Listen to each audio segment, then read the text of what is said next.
mislim, neće mi škoditi ako samo probam. Zar ne? I onako svi cool klinci to kao rade.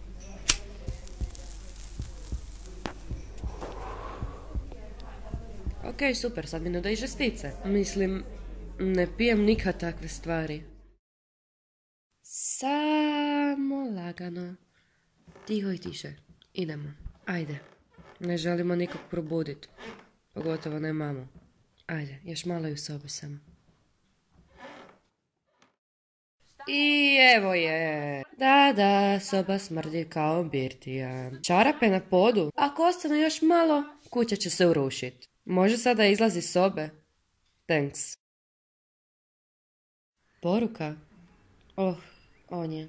Klupice za 10 minuta. Ok, može. Želi pričati o nečem ozbiljnom.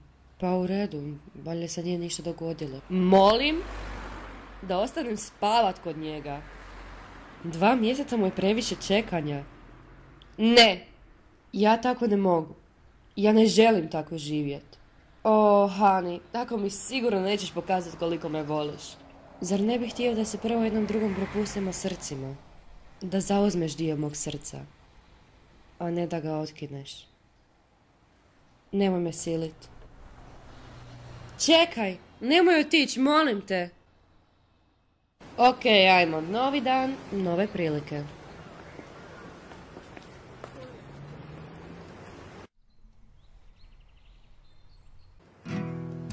Danas će biti dobar dan, jednostavno osjećam to.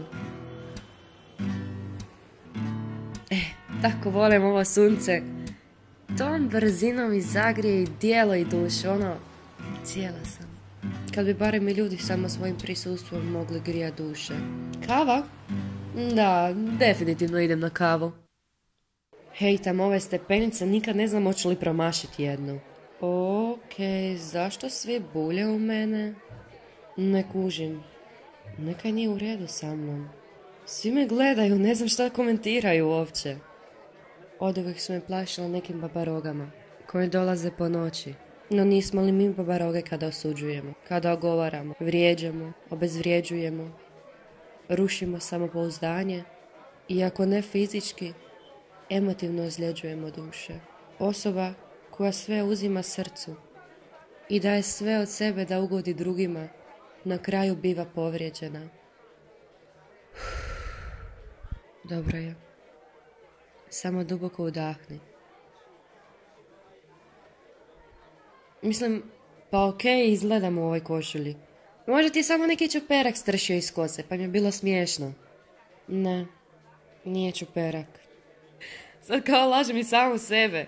Nisi okej, Matea.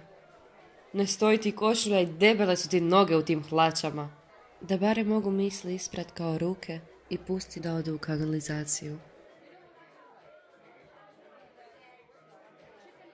Strah me. Šalovi pucaju i gone suze, a one tako polako klize niz moje obraze. Znam sebe i znam da sam dobra osoba, da je pozitiva moja perspektiva. Vjerujem da makar na dnu svoga srca svaki čovjek u sebi ima barem malo pozitive. Čak i oni koji se odbijaju nasmiješiti malenom djetetu. Ja vjerujem u ljubav i sreću. I vjerujem da se te sve bitne stvari množe dijeljenjem. Znam da se mnogi boje, da pokušavaju naći objašnjenje za to što im se događa. I najčešće to završava sa mišlju kako oni to zaslužuju. Najgore od svega je što ova realnost guši. Ti si nebrušeni dijamant na putu da zasja.